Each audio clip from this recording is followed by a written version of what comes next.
गायरान जमिनी भूमिहीनांना द्या, भारतीय क्रांती दलाची मागणी.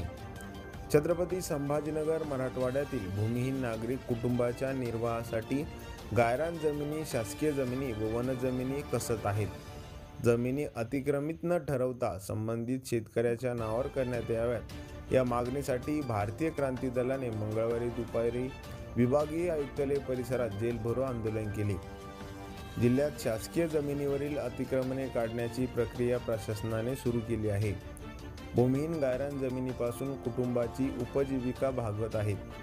अतिक्रमित ठरवून त्यांच्या जमिनी काढून घेऊ नये अशी मागणी भारतीय क्रांती दलाने केली असून याबाबत संघटनेने जिल्हा शासनाच्या माध्यमातून मुख्यमंत्र्यांना निवेदन दिले आहे. सन्मानाने जगण्यासाठी प्रत्येक कुटुंबास नियमित उत्पन्नाचा स्रोत म्हणून आवश्यक आहे. ही जबाबदारी भारतीय संविधानाने कलम 12 नुसार राज्यावर टाकली आहे. प्रत्येक गावात कामगार, कष्टकरी, शेतमजूर, भूमिहीन नागरिकांनी गायरान जमिनी विहितीखाली आणल्या आहेत. त्या जमिनी काढू नये अशी मागणी करण्यात आली आहे. जेलभरो आंदोलन भारतीय क्रांती दलाचे संस्थापक अध्यक्ष शैलेंद्र मिसाळ यांच्या अध्यक्षतेखाली व उपस्थितीमध्ये काढण्यात आले.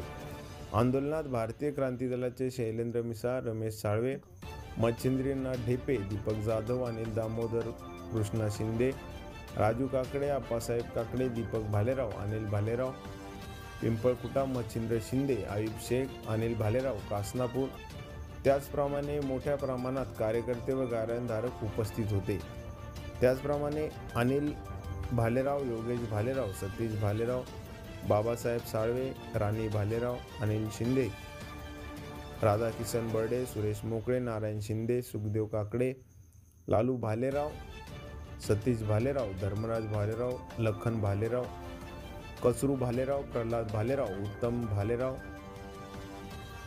उत्तम भालेराव, सकाराम भालेराव, मधुकर अस्वले, सुनील भालेराव, आयुब शेख, शेख शब्बीर, किसन भोसले आदी जण यावेळी उपस्थित होते. अनिल भालेराव, जिल्हा प्रतिनिधी, SS India news, Chhatrapati Sambhajinagar.